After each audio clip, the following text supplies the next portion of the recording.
نحمده ونصلي على رسوله الكريم اما بعد فاعوذ بالله من الشیطان الرجیم بسم اللہ الرحمن الرحیم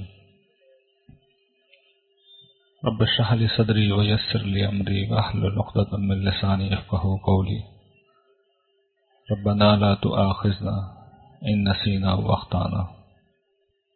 یہ سورہ شمس ہے اور سورہ اللیل دونوں مل کے ایک جوڑا ہے۔ ان دونوں میں مشترکہ طور پر قیامت کے اوپر اللہ تعالیٰ نے ایک اور دلیل قائم کی ہے۔ آپ اس دنیا پہ اگر کبھی نظر ڈالیں تو آپ اللہ تعالیٰ کا طریقہ تخلیق یہ دیکھیں گے کہ اس نے ہر چیز جوڑوں کی شکل میں پیدا کی ہے۔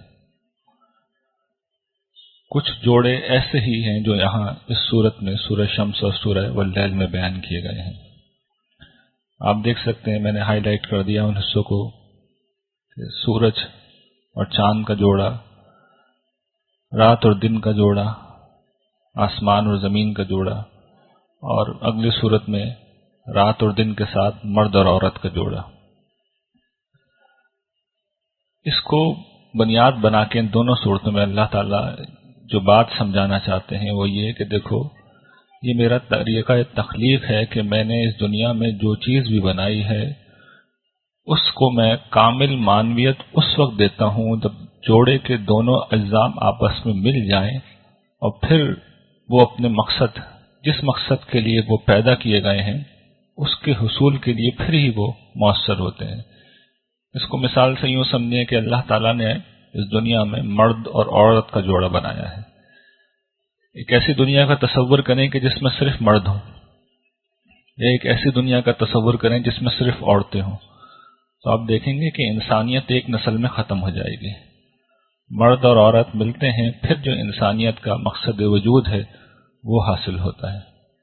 تو اسی طریقے سے اللہ تعالیٰ ان جوڑوں کی مثال دے کر یہ بیان کر رہے ہیں کہ لوگوں، یہ دنیا بھی جو ہے اس کا بھی ایک جوڑا ہے۔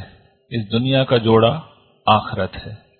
اگر آخرت کا جوڑا تم ہٹا دو گے اور صرف اس دنیا کو ہی کامل حقیقت سمجھو گے تو پھر تمہیں نظر آئے گا کہ یہاں پہ تو صرف ظلم ہو رہا ہے، ناانصافی ہے۔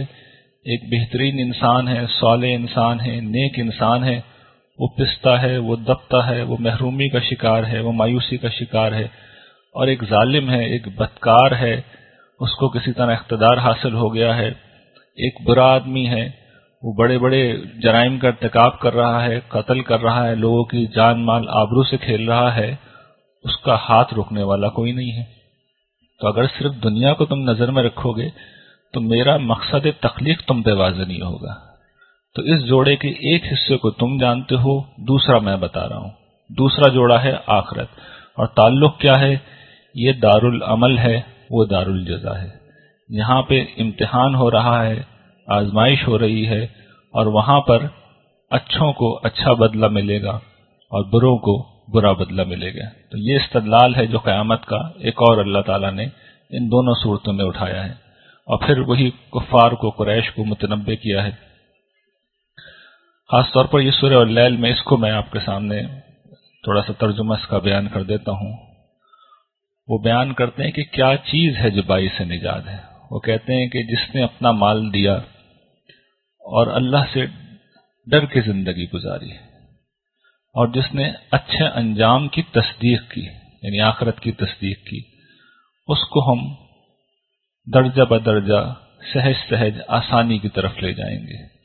اور جس نے بخل کیا اور بے پرواہی اختیار کی اور اچھے انجام کو جھٹلایا، اس کے ساتھ کیا معاملہ ہوگا؟ اس کو ہم اسی طرح درجہ بدرجہ آہستہ آہستہ تنگی کی طرف لے جائیں گے، مشکل کی طرف لے جائیں گے۔ اشارہ کس کی طرف ہے؟ جنت اور جہنم کی طرف۔ اور پھر وہ بیان کرتے ہیں کہ ہم نے تمہیں متنبع کر دیا ہے، یعنی اللہ تعالیٰ بیان کر رہے ہیں ہدایت پہنچا دینا ہمارے ذمے ہے، اور دنیا اور آخرت یہ جو جوڑا ہے یہ بھی ہمارے اختیار میں ہے۔ تو ان دونوں کی داستان ہم نے بیان کر دی اس پورے قرآن میں، اور ساتھ میں تمہیں اس آگ سے بھی خبردار کر دیا ہے جو بھڑک رہی ہے، اور اس کے اندر صرف وہی داخل ہوگا جو انتہائی بدبخت ہے۔ ان کے اعمال ہم جو کہ بار بار پیچھے بھی پڑ چکے ہیں، آگے بھی آ رہے ہیں، تو وقت کی تنگی کے پیش نظر میں اس سے صرف نظر کر رہا ہوں، لیکن جو استدلال تھا ان دونوں صورتوں میں وہ میں نے آپ کے سامنے بیان کر دیا۔ اس کے بعد سورہ دوحہ، سورہ علم نشرہ، دونوں رسول اللہ صلی اللہ علیہ وسلم کی طرف التفات کی صورتیں ہیں، تسلی کی صورتیں ہیں، اور ان میں یہ بتایا جا رہا ہے کہ اے نبی، نہ آپ کے رب نے آپ کو چھوڑا ہے، نہ وہ آپ سے بیزار ہوا ہے، اور آپ کی آخرت، آپ کا جو اگلا حصہ ہے زندگی کا، وہ اس سے بہت بہتر ہوگا، اور آپ کا رب آپ کو عنقریب وہ کچھ دے گا جس سے آپ راضی ہو جائیں گے۔ یہ اس عظیم بشارت کا ایک حصہ ہے جس کے تحت رسول اللہ صلی اللہ علیہ وسلم کو غلبہ بھی حاصل ہونا تھا، اقتدار بھی حاصل ہونا تھا، اور سرزمین عرب میں اسلام کو ہی دین حق بن کر غالب ہونا تھا۔ اور پھر آپ کو اگلی صورت میں یہ بھی بتایا جا رہا ہے کہ سر دست آپ مشکلات کا شکار ہیں، لیکن اس مشکل کے ساتھ یقیناً آسانی ہے جو آ رہی ہے، پھر اس مشکل کے ساتھ ہم بتا دیں کہ جو آسانی ہے وہ آ رہی ہے، اور وہ آسانی کیا ہے؟ وہ آسانی یہی ہے کہ آپ کی دعوت کامیاب ہو جائے گی، آپ اس مشن سے فارغ ہو جائیں گے، اور جب فارغ ہو جائیں تو پھر آپ عبادت رب پر کمر باندھ لیں اور اپنے رب کے لیے ہی اسی کی طرف متوجہ ہو جائیں اور اسی کی طرف راغب ہو جائیں۔ یہ بات آگے پھر سورہ نصر میں بیان ہو جائے گی۔ یہ آخری حصہ ہے اس گروپ کا، اور اس میں یہ بیان کیا جا رہا ہے کہ بات اس طریقے سے کنوے کر دی جائے کہ اب ان قریش کے پاس ماننے کے سوا کوئی چارہ نہ رہ جائے۔ اس میں پہلا جوڑا سورہ 3 اور سورہ علق کا ہے۔ قیامت کا اس بات اس کا موضوع ہے، قریش کے کفر پر ان کو تنبیہ ہے، اور ان کی سرکشی پر خاص طور پر ابو جہل کو تنبیہ کی گئی ہے۔ اس کا آغاز 3-4 قسموں سے ہوتا ہے۔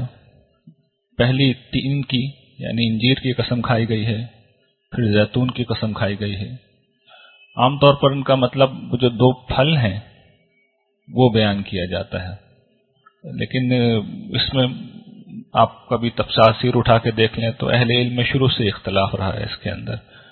اور جو آگے 2 قسمیں آ رہی ہیں، طور سینین، یہ وہی طور کا پہاڑ ہے جس کا ذکر آ چکا ہے، اور اس مقدس شہر یعنی کہ حرم پاک کا، اس سے یہ چیز میچ نہیں کر رہی۔ اگر آپ کے ذہن میں ہو سورہ طور جو 2 دن پہلے ہم نے یہاں پڑھی تھی، تو اس میں نے آپ کو یاد ہوگا بتایا تھا، اس میں بھی یہی اللہ تعالیٰ نے گواہی پیش کی تھی۔ طور کے متعلق میں ان 2 کی وضاحت تو کروں گا، 3 و زیتون کی، پہلے ان 2 کو سمجھ لیں۔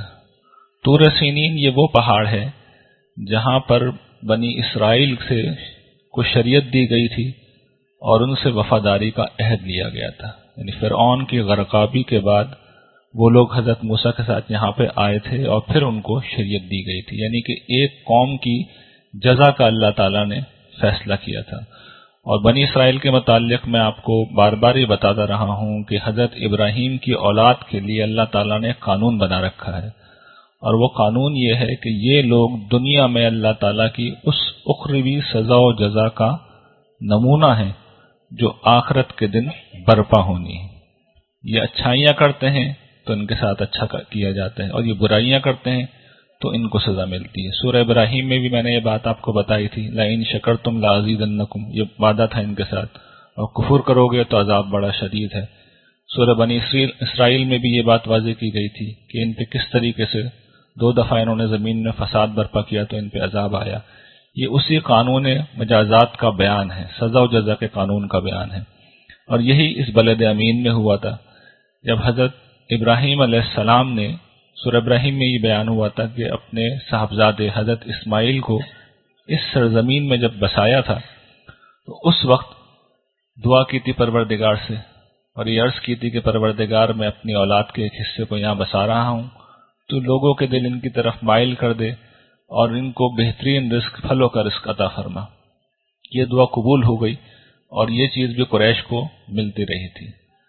تو یہ حضرت ابراہیم کی ان وفاداریوں اور حضرت اسماعیل کی وفاداریوں کا نتیجہ تھا، لیکن قریش اب نافرمانی پر آمادہ تھے اور اللہ کے رسول کی تکذیب کر چکے تھے، تو انہیں اب سزا و جزا کے اس قانون کو یاد دلایا جا رہا ہے۔ اس کا ایک جز تو ہم نے دیکھ لیا طور کے پہاڑ کے حوالے سے، اب میں آپ کو بتاتا ہوں وہ 3 اور زیتون کا مطلب کیا ہے۔ اگر آپ بائبل کھولیں گے، انجیل کھولیں گے، تو آپ کو اس میں یہ معلوم ہو جائے گا کہ زیتون اصل میں وہ پہاڑ ہے جس پہ حضرت عیسیٰ علیہ السلام آسمانوں پہ اٹھائے گئے تھے، اور 3 اس کے قریب اس گاؤں کا نام ہے، آج بھی موجود ہے یہ، کہ جہاں پہ انہوں نے اپنی دعوت کا آغاز کیا تھا۔ تو قرآن نے اصل میں جس مفہوم میں یہاں اشارہ کیا ہے وہ یہ ہے کہ بنی اسرائیل کی تباہی کا فیصلہ کیا تھا جب انہوں نے حضرت عیسیٰ علیہ السلام کو اپنی دانش میں انہیں سولی چڑھا دی تھی، گرچہ قرآن نے بتا دیا کہ ایسا کچھ بھی نہیں ہوا، انہیں اوپر اٹھا لیا گیا، لیکن یہ کام کر کے انہوں نے اللہ تعالیٰ کے غضب کو بھڑکا دیا تھا۔ اس کے نتیجے میں ان پر سزا مسلط کر دی گئی جو ختم نہ ہونے والی ہے، جو قیامت تک رہے گی، اور وہ ہم دیکھ چکے ہیں کیا ہے، مغلوبیت کی سزا ہے۔ عیسائی اور مسلمان دونوں ان پر، اور خاص طور پہ عیسائی ان پر مسلط رہیں گے غالب قوم کے طور پر، یہ ان کی سزا کا بیان ہے۔ تو یہ دراصل اللہ تعالیٰ کے اس دینونت اور بدلے کا حوالہ یہاں پہ دیا گیا ہے جو حضرت ابراہیم کی اولاد کے بارے میں سورہ بقرہ میں بیان ہوا، سورہ ابراہیم میں بیان ہوا، سورہ بنی اسرائیل میں بیان ہوا، اور یہاں پہ بھی اسی کا حوالہ ہے کہ تمہارے درمیان اب رسول آ گیا ہے، تم نے اگر اس کا کفر کیا تو جو میں پہلے کرتا رہا ہوں وہ اب بھی کروں گا، تمہیں بھی اسی طریقے سے سزا دی جائے گی جس طریقے سے بنی اسرائیل کو سزا دی گئی، اور تمہارے پاس چوائس ہے، مان لو گے تو جس طرح جبل طور پر ایک قوم کے نسب کا فیصلہ ہوا تھا تمہارے ساتھ بھی یہ ہوگا۔ یہ مقام ذرا اہم تھا اس لیے اس کی کچھ تفصیل میں نے کر دی ہے۔ سورہ علق اگلی صورت ہے، اور اس میں پھر ان کو ان کے رویے پر متوجہ کیا گیا، اور دلیل قیامت کی بھی دی گئی ہے، انسان کی پہلی پیدائش سے اس پہ ہم تفصیل سے گفتگو کر چکے ہیں، اور خاص طور پر ابو جہل کو توجہ دلائی ہے، اور رسول اللہ صلی اللہ علیہ وسلم کے ساتھ چونکہ یہ لوگ بہت زیادتی کر رہے تھے، آپ کا مذاق اڑانا، آپ کی تصدیق کرنا، حتیٰ کہ آخری زمانے میں حرم میں آپ نماز پڑھنے جاتے تو وہاں آپ کے ساتھ معاملہ سخت کیا جاتا تھا۔ تو اللہ تعالیٰ کہتے ہیں کہ یہ اگر باز نہیں آیا تو اس کو ہم اس کی چٹیا سے پکڑ کے گھسیٹیں گے، سر کے پیشانی کے بالوں سے پکڑ کے گھسیٹیں گے، اور اس کی پیشانی اللہ تعالیٰ کہتے ہیں جھوٹی پیشانی، نابکار پیشانی، اپنے آپ کو یہ سردار سمجھتا ہے، یہ اس کے ساتھ ہم کریں گے، اور بلا لیں یہ اپنے ہم مجلسوں کو، ہم بھی اپنے فرشتوں کو بلا لیں گے۔ تو یہ واضح کر دیا اللہ تعالیٰ نے کہ یہ اگر اپنی حرکتوں سے باز نہیں آیا تو اس کا انجام برا ہوگا، اور یہ ہو گیا۔ جنگ بدر میں سب کو معلوم ہے کہ کتنی بے دردی سے پھر اس کو ہلاک کر دیا گیا۔ یہ اگلا جوڑا ہے سورہ قدر اور سورہ بینہ، اس کو بھی میں اختصار سے خلاصہ کر دیتا ہوں کہ قرآن کریم کا سورہ قدر میں سب کو معلوم ہے قرآن کریم کی اس عظمت کا بیان ہے کہ جس کتاب کو یہ لوگ جھٹلا رہے ہیں وہ تو ایک عظیم رات میں نازل ہوئی ہے جو 1000 مہینوں سے افضل ہے، اور جو انسانیت کے لیے اللہ تعالیٰ کی بڑی رحمت ہے، لیکن یہ ناشکرے اسے جھٹلانے پر چھلے ہوئے ہیں۔ اور سورہ بینہ میں یہ بات بیان کی گئی ہے کہ یہ کفار بنی اسرائیل کے علماء کے پیٹ ٹھوکنے کے اوپر مطالبہ یہ کر رہے تھے کہ ہمارے پاس ایک ایسی فرشتہ آئے جو آسمان سے کتاب پڑھتا ہوا اترے، پھر ہم مانیں گے کہ تم رسول ہو۔ تو اللہ تعالیٰ بتاتے ہیں کہ یہ میرا قانون نہیں ہے اور یہ میں نہیں کروں گا، تمہارے پاس جو دلائل آ گئے ہیں وہ بہت ہیں۔ اور پھر سزا و جزا کا بیان ہے کہ جو لوگ انکار کریں گے ان کا کیا انجام ہوگا، اور جو لوگ مانیں گے ان کو کیا جزا دی جائے گی۔ اگلی سورت زلزال اور عادیات۔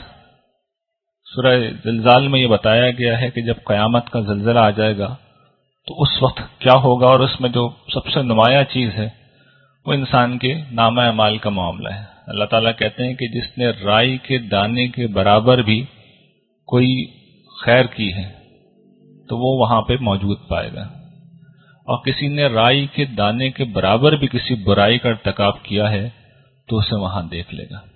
یعنی انسان کی جب پیشی ہوگی تو نامہ اعمال میں، یہ پہلے بھی کئی دفعہ زیر بحث آ چکا، سورہ کہف میں ہم نے دیکھا کہ وہاں کفار کہیں گے کہ ایسی کتاب ہے یہ، ہمارا نامہ اعمال کے چھوٹے بڑے کسی بھی عمل کو اس نے نہیں چھوڑا، اور سورہ کہف میں تو بیان ہوا ہے کہ ایک لفظ بھی زبان سے نہیں نکلتا مگر فرشتہ اسے نوٹ کر لیتا ہے، تو سب انسان وہاں موجود پائے گا۔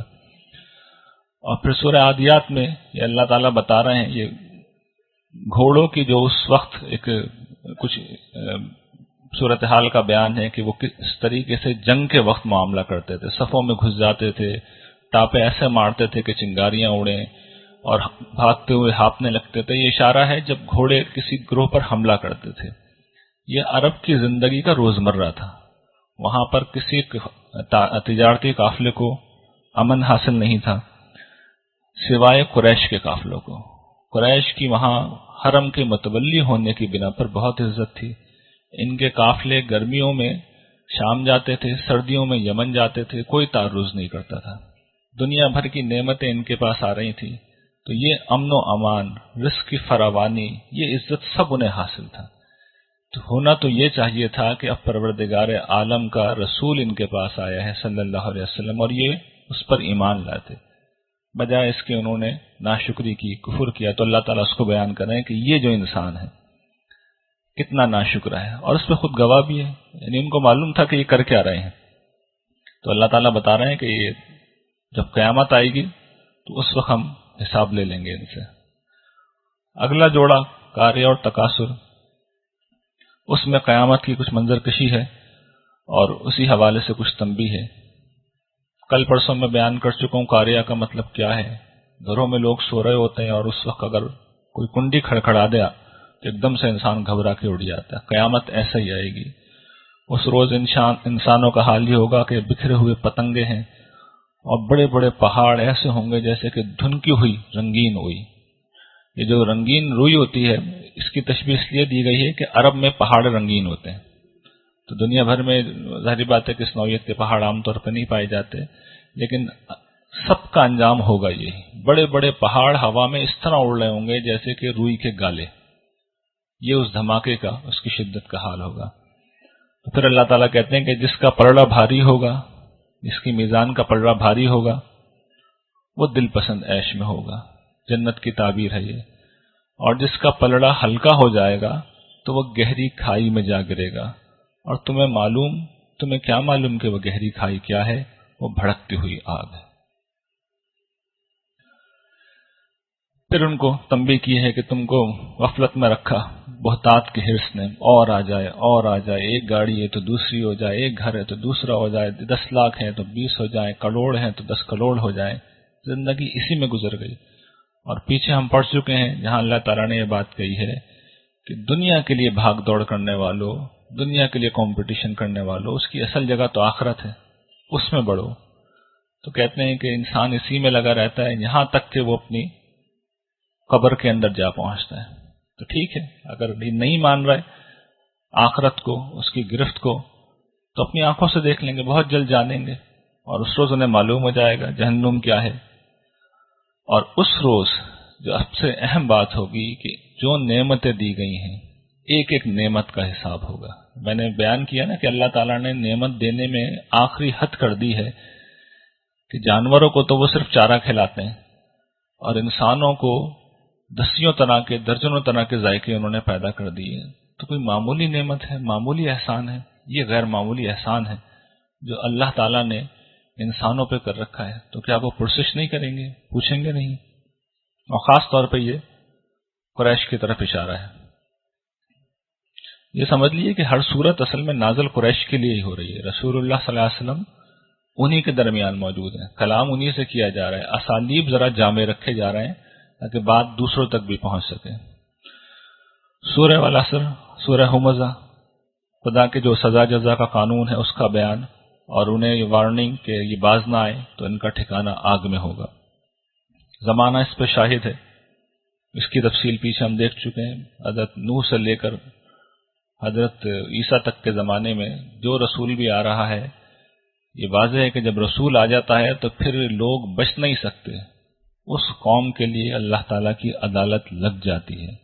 تو اللہ تعالیٰ کہ اب یہ لوگ بھی خسارے میں پڑ کے رہیں گے، یہ انسان بھی خسارے میں پڑ کے رہے گا، سوائے اس کے جو ایمان لے آئے، جو عمل صالح کرتے رہے اور حق کی تلقین اور اس پہ صبر کی تاکید کرتے رہے. زندگی میں دو ہی معاملات ہوتے ہیں، یا تو انسان حق سے ہٹا ہوا ہوگا تو اسے تلقین کی جائے گی کہ آپ حق پہ آ جائیں، یا وہ حق سے ہٹ رہا ہوگا، اس وقت اسے اس پر استقامت کی تلقین کی جائے گی کہ آپ حق پر قائم رہیں.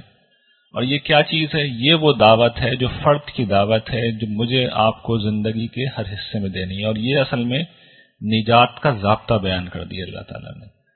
یہ کام کر لیجئے، اس کے بعد نجات گارنٹیڈ ہے، لازمی ہے. پہلی بات یہ کہ ایمان لے آئیں، دوسری بات یہ کہ عمل صالح اختیار کر لیں، تیسری بات یہ کہ اپنے قریبی حلقے میں تواصل کا مطلب ہے، تواصل کا مطلب یہ کہ کبھی میں آپ کو کہوں اور کبھی آپ مجھے کہہ دیں. اس کے لیے کوئی عالم ہونا ضروری نہیں ہے، اس لیے کہ حق تو سب کو معلوم ہوتا ہے.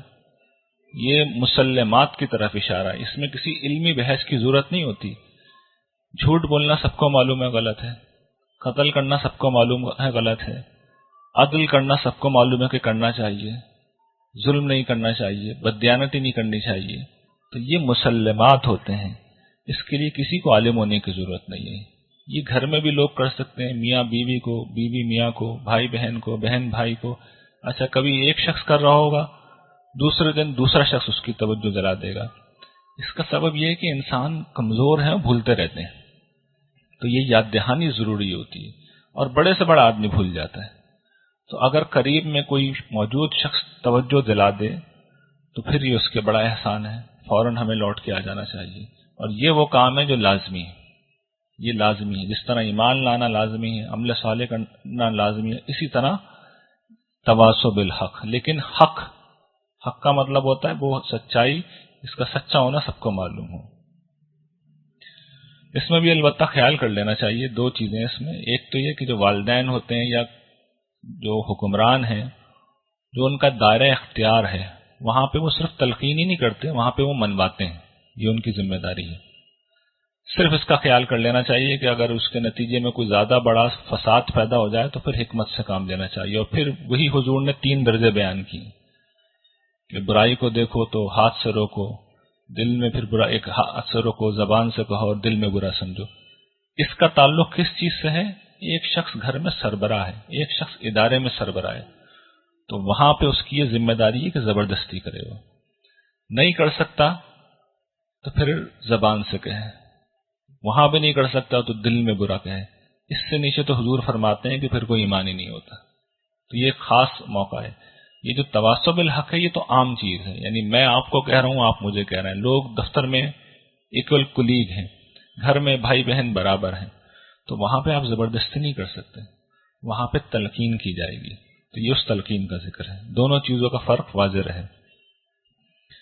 یہ پھر اشارہ ہے انہی لوگوں کی طرف جو عرب کے سردار حضور کو اشارے کرتے. اس کی بہت ہم نے تفصیل پیچھے دیکھی ہے سورہ قاف میں. مسلمانوں کو عیب لگاتے، تانے دیتے، برا بھلا کہتے، اور مال جمع کرتے اور اسے گنتے رہتے اس خیال سے کہ ان کا مال انہیں ہمیشہ کی زندگی دے دے گا. لیکن اللہ تعالیٰ کہتے ہیں یہ کوئی زندگی نہیں ملے گی، بلکہ آگ میں جائیں گے جو ان پر بند ہو جائے گی. پھر یہ 2 صورتیں ہیں، سورہ فیل اور سورہ قریش. اس میں یہ بیان کیا گیا ہے کہ یہ جو عرب کے حکمران تھے، قریش حرم کے متولی، ان پہ اللہ تعالیٰ نے بڑا کرم کر رکھا تھا. میں نے اشارہ کیا کہ حضرت ابراہیم کی دعا کے نتیجے میں انہیں رزق وافر حاصل تھا، عزت حاصل تھی، امن حاصل تھا. تو ایک بہت بڑے واقعے کا ذکر کیا جا رہا ہے جب ابرہہ نے ان پر حملہ کرنا چاہا تھا. یعنی اندرونی لوگ تو ان کی عزت کی وجہ سے ان کو کچھ نہیں کہتے تھے، لیکن اللہ نے ایسا امن دے رکھا تھا کہ جب باہر کی ایک طاقت نے ان کو حملہ کرنا چاہا تو اللہ تعالیٰ نے خصوصی انتظام کیا اور اس کے پورے لشکر کو تباہ کر دیا. تو یہ بھی ان کو توجہ دلائی جا رہی ہے کہ کس درجے یہ اللہ کی مہربانی میں زندہ ہے. اور پھر سورہ قریش میں ان کے تجارتی سفر ہوتے تھے ان کے حوالے سے انہیں توجہ دلائی جا رہی ہے کہ تم گرمیوں میں شام جاتے ہو، سردیوں میں یمن جاتے ہو. موسم کے اعتبار سے جو سوٹیبل علاقہ تھا وہاں ان کے لیے آسان کر دیا تھا اللہ نے. تو کہا کہ کسی اور چیز کا خیال نہیں کر رہے تو اسی کا خیال کر لو ذرا، کیا نعمتیں تم پہ کر رکھی ہیں. اس گھر کے رب کی عبادت کر لو، تنہا اسی کی عبادت کر لو جس نے تمہیں بھوک میں کھلایا، خوف سے امن بخشا. مگر یہ باز نہیں آتے. تو اب آخر میں ان کی اب چھٹی کا اللہ تعالیٰ اعلان کر رہے ہیں. پہلے ان کے اوپر فرد قرارداد جرم جو ان کے سرداروں کی تھی عائد کی جا رہی ہے کہ تم نے نہیں دیکھا اس شخص کو جو بدلے کے دن کو جھٹلاتا ہے. یہ خاص طور پہ اصل میں ابو لہب تھا جس کا کردار تھا، لیکن باقی لوگ بھی کچھ اس سے مختلف نہیں تھے. یہی وہ شخص ہے جو یتیم کو دھکے دیتا ہے اور پھر مسکین کو کھانا کھلانے پر نہیں ابھارتا۔ اس نفسیات کی طرف میں اشارہ کر چکا ہوں کہ کھانا کھلانے کے لیے آپ کہیں گے تو فوراً خود بھی ذمہ دار ہو جائیں گے کہ بھائی ہمیں تو کہہ رہا ہو، پہلے آپ خود بھی تو کرو۔ تو ان کا کردار بالکل برعکس تھا، منائن للخیر، خیر سے روکنے والے تھے۔ اور پھر حرم کے معاملے میں حضرت ابراہیم نے تو دعا یہ کی تھی کہ پروردگار میں اس لیے اپنی اولاد کو بسا رہا ہوں کہ یہ نماز قائم کریں، انہوں نے نمازوں کو ضائع کر دیا۔ تو اللہ تعالیٰ کہتے ہیں کہ یہ تو اپنے اس منصب سے بھی ہٹ چکے ہیں، اور ان کی جتنی بھی عبادت ہے وہ کیا ہے؟ صرف ریاکاری ہے، لوگوں کو دکھانے کے لیے، اس کی کوئی حقیقت نہیں ہے۔ اور ان کا کردار تو یہ ہے کہ مال تو کیا خرچ کریں گی، جو چھوٹی سے چھوٹی چیز ہوتی ہے جو لوگ عاریتاً دے دیتے ہیں پڑوسیوں کو، ملنے جلنے والوں کو، یہ وہ بھی نہیں دیتے۔ تو اس لیے اب یہ اس کے اہل نہیں رہے کہ یہاں پہ باقی رہیں۔ چنانچہ اب اللہ تعالیٰ اپنے فیصلوں کا ایک ایک کر کے اعلان کر رہا ہے۔ پہلا فیصلہ اب جو سنا رہا ہے، نبی ہم نے آپ کو خیر کثیر دے دی۔ مسلم کی ایک روایت میں اس کی تعبیر یہ بیان ہوئی ہے کہ اس سے نہر کوثر مراد ہے، یہ بھی ہے، اس میں کوئی شک نہیں، لیکن وہ نہر کوثر کیا ہے؟ اصل میں حرم پاک کا ہی جو آب زمزم ہے اسی کو قیامت کے دن اللہ تعالیٰ نہر کوثر بنا دیں گے۔ لیکن عرب کی زمین میں اس وقت خیر کثیر کیا تھا، خود حرم کے متولیوں کے لیے ہر طرح کی سیکیورٹی تھی، ان پہ کوئی حملہ نہیں کر سکتا، ان کے پاس تجارتی قافلے آتے، خاص طور پر حج کے موقع پہ رزق کی فراوانی، ان کو عزت و سیادت حاصل تھی۔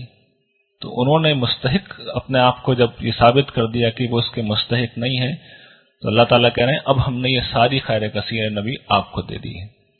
تو پھر آپ کیا کیجئے؟ نماز پڑھیے اور قربانی کیجئے۔ یہ نماز اور قربانی اصل میں جمع حرم میں ہی ہوتی ہیں، تو اس کی طرف اشارہ ہے۔ اور پھر یہ حضور کو کہتے تھے کہ اس کے تو خاندان سے تو ہم نے کاٹ کے پھینک دیا ہے، اولاد بھی اس کی مر گئی ہے، بے جڑا ہو جائے گا۔ یہ گستاخی تھی جو رسول اللہ صلی اللہ علیہ وسلم کی بارگاہ میں کرتے تھے۔ تو ان کو جواب دیا جا رہا ہے کہ یہ تمہارے جو دشمن ہیں بے جڑ یہ ہوں گے، جڑ ان کی کاٹی جائے گی، اس سرزمین سے ان کو نکال کے پھینک دیا جائے گا۔ یہ وہی بات ہے، یہ سورہ بنی اسرائیل میں کہی گئی تھی کہ اگر تمہیں انہوں نے نکالنے کی کوشش کی، رسول اگر تمہیں نکالنے کی کوشش کی تو پھر تمہارے پیچھے یہ رہنے نہیں پائیں گے۔ تو یہ بات بھی ایک دوسرے انداز میں بیان کی جا رہی ہے۔ کافرون اور نصر میں بھی ایک عظیم پیش گوئی ہے۔ کافرون میں تو یہ کہا گیا ہے کہ اب کوئی کمپرومائز نہیں ہو سکتا، دونوں فریق ایک دوسرے کے معبودوں کی عبادت نہیں کر سکتے، ایک دوسرے کا دین قبول نہیں کر رہے۔ ٹھیک ہے، لکم دینکم ولی دین، اب تمہارے لیے تمہارا دین، میرے لیے میرا دین۔ یہ اعلان برات ہے کہ اب مجھے تم سے کوئی تعلق نہیں رہا۔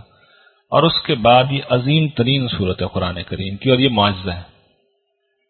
اس کو سمجھ لیجیے کس طریقے سے معجزہ ہے۔ اس میں اللہ تعالیٰ نے مراحل میں بیان کر دیا ہے کہ اب کیا ہوگا۔ وہ یہ بیان کرتے ہیں اللہ تعالیٰ 3 مرحلے اب ہونے جا رہے ہیں۔ اس میں بھی جو کہ ایک روایت آ گئی ہے اس میں بیان کیا گیا ہے کہ حضور کی آخری زمانے میں یہ صورت نازل ہوئی، اور اس کے بعد پھر حضور کو توجہ ہوئی کہ اللہ کی عبادت کی طرف لگیں۔ یہ بات اصل میں اس لیے ٹھیک ہوتی ہے ساری کہ ایک صورت 2 3 دفعہ نازل ہو جاتی تھی، لیکن اب میں جب اس کا ترجمہ کروں گا تو آپ کو معلوم ہو جائے گا کہ یہ صورت اصل میں مکی دور میں نازل ہوئی ہے۔ اس میں اللہ تعالیٰ کیا کہہ رہے ہیں؟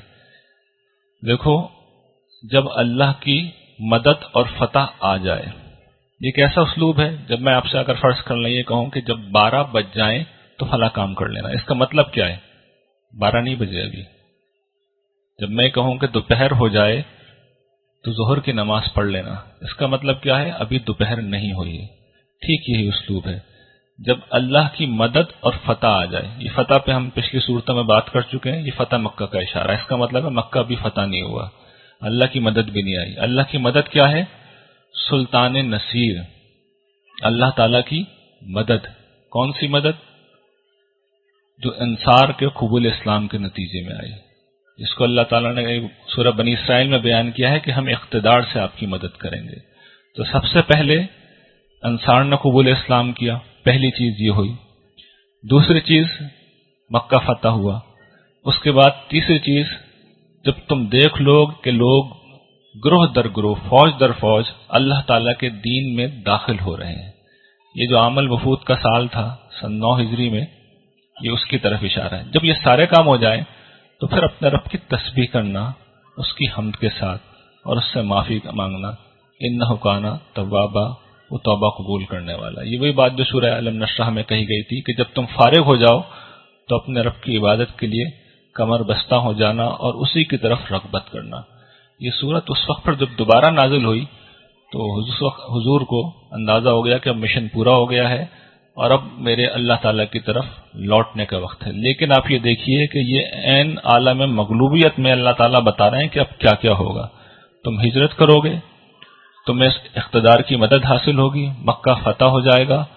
اور یہیں سے یہ دیکھیے جو فتح کے الفاظ ہیں نا سورہ صافات میں، وہاں آپ نے پڑھا تھا کہ وَأَخْرَى تُحِبُّونَهُ نَصْرٌ مِّنَ اللَّهِ وَفَتْحٌ قَرِيبٌ. یہ فتح کا لفظ قرآن کی ڈکشن میں یہاں سے آیا ہے، سورہ نصر سے. معروف تھا یہ لفظ مسلمانوں میں، فتح مکہ سے پہلے معروف تھا کہ فتح کا مطلب فتح مکہ ہے. تو وہ کہتے ہیں جب یہ سارے کام ہو جائیں تو اپنے رب کی تسبیح کرنا، اس وقت استغفار کرنا اور بہت توبہ قبول کرنے والا. یہ عظیم ترین پیشگوئی ہے. آخری درجے کی مغلوبیت کی حالت میں اللہ تعالیٰ یہ کہہ رہے ہیں کہ تم یہ سارے مراحل سے تم گزرو گے اور پھر تمہارا یہ انجام ہوگا. یہ آخری بات جو یہاں پہ کہی جا رہی ہے، پہلی بات تو ابو لہب کے حوالے سے کہی جا رہی ہے. ابو لہب ان دشمنوں میں سب سے بڑا دشمن تھا. بڑے دشمن اور بھی تھے، ابو جہل بھی تھا، لیکن یہ بہت کمینہ خصلت بھی تھا اور ہر طرح سے اس نے حضور کو تنگ کیا تھا. منفی مشورہ دینے میں بھی یہی سب سے آگے تھا اور ظلم یہ تھا کہ حضور کا سزا چچا تھا. تو اس کو اور اس کے اعوان و انصار کے بارے میں اللہ تعالیٰ ایک فیصلہ کن بات کر رہے ہیں کہ ابو لہب کے بازو ٹوٹ گئے. یہ کس کی طرف اشارہ ہے؟ اس کی مکے کی ساری لیڈرشپ، اور وہ خود بھی ہلاک ہوا اور ابھی نہیں ہوا تھا جو اس وقت بات کہی گئی ہے. اس کے کام نہ آیا اس کا مال اور جو کچھ اس نے کمایا. اب وہ جا پڑے گا ایسی آگ میں جو شعلے والی. ابو لہب کا مطلب بھی وہ اتنا سرخ و سفید تھا کہ اس کو شعلہ روح کہتے تھے. ابو لہب کا مطلب یہ ہے کہ آگ کا باپ. اور اس کی بیوی ام جمیل تھی، وہ بھی حضور کو تنگ کرنے میں اتنے آگے تھی. فرمایا کہ یہ بھی آگ میں جائے گی اور وہاں پر یہ اپنا ایندھن خود اٹھانے والی ہوگی. اور جس طرح عرب کی کنیزیں ہوتی تھیں رسی گلے میں ڈالے ہوئے اور اس پہ پیچھے رسی پڑی بھی ہوتی تھی، اس میں وہ لکڑیاں باندھی رہتی تھیں، تو اسی طریقے سے جہنم میں یہ اپنا ایندھن خود ڈھوئے گی اور لا کے اپنی آگ بھڑکائے گی.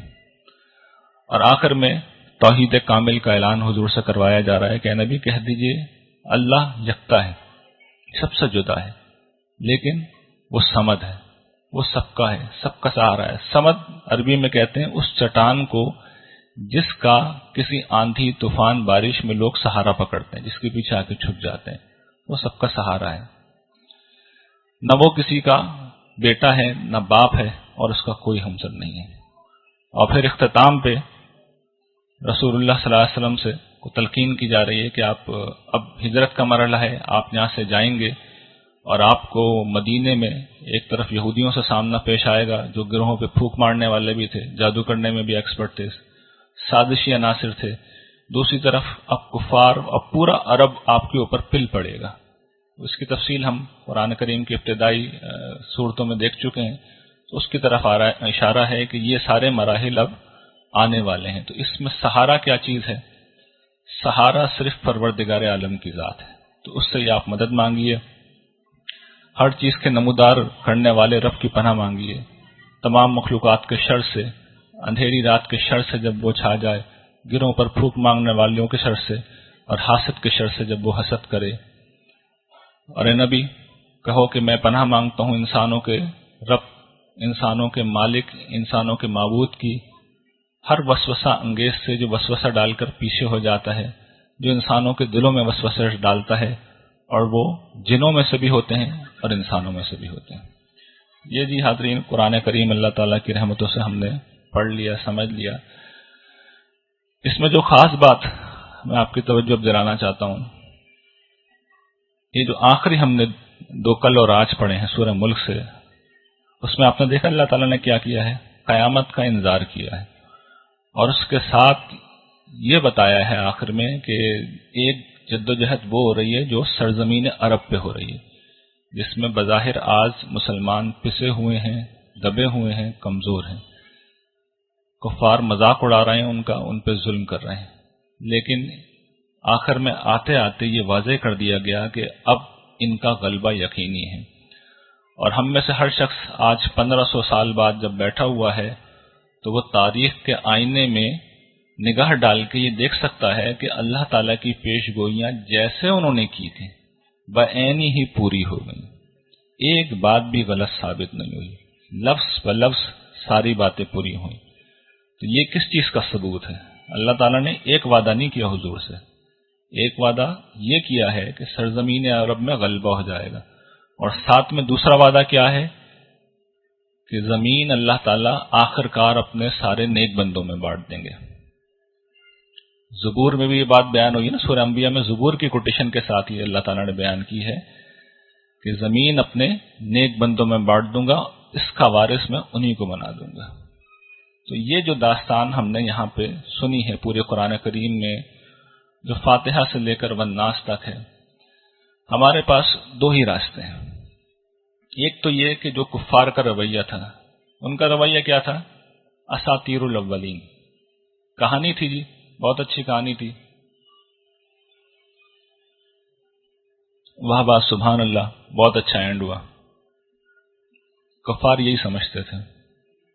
ایک راستہ یہ ہے کہ اس قرآن کریم کی دعوت کو، جو رسول اللہ صلی اللہ علیہ وسلم کی پوری داستان ہے کہ آپ کے ساتھ کیا مراحل پیش آئے، پورے قرآن میں 30 دن 29 دن آپ نے دیکھا، میں نے اسی پہلو سے پڑھایا ہے۔ ایک طریقہ یہ ہے قرآن کو سمجھنے کا کہ ایک کہانی تھی، گزر گئی، ختم ہو گئی، اس کا ہم سے کوئی تعلق نہیں۔ ایک دوسرا اینگل بھی ہے جو بار بار خود قرآن نے، صاحب قرآن نے واضح کیا ہے کہ یہ کہانی نہیں ہے، یہ ایک مستقبل کے عظیم واقعے کی پیشگوئی ہے۔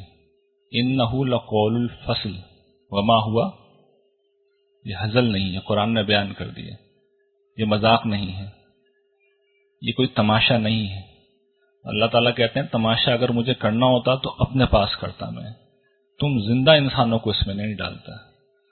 تو محترم حاضرین، جو اصل بات قرآن سے سیکھنے کی ہے وہ یہ ہے کہ قرآن کو پڑھنے کے بعد ہمیں ایک مضبوط فیصلہ کرنا چاہیے۔ فیصلہ یہ ہے کہ یا تو ہم نے اس کتاب کو دل و جان سے سمجھا، عقل و شعور کے ساتھ سمجھا، اور پھر اب یہ طے کر لیا کہ جو مطالبات اللہ تعالیٰ کے ہیں اس سے ہٹ کے زندگی نہیں گزاریں گے۔ اور دوسرا بھی قرآن نے طریقہ بتا دیا، ایک تو کفر بیان کیا ہے، وہ ظاہر بات ہے کہ ہم میں سے کوئی بھی نہیں کرے گا، وہ طریقہ ہے اعراض کا، ایک کان سے سنا دوسرے سے نکال دیا۔ تو یہ طریقہ بھی اختیار کیا جا سکتا ہے، اور اس کا اختیار میں ظاہر ہے کہ مجھے بھی ہے، اپنی زندگی کا فیصلہ مجھے کرنا ہے، اور فیصلہ آپ کو اپنی زندگی کا کرنا ہے۔ تو یہ چوائس میری چوائس ہے اور آپ کی چوائس ہے، اور اس چوائس کو ہمیں اختیار کر لینا ہے۔ وآخر دعوانا الحمدللہ رب العالمین۔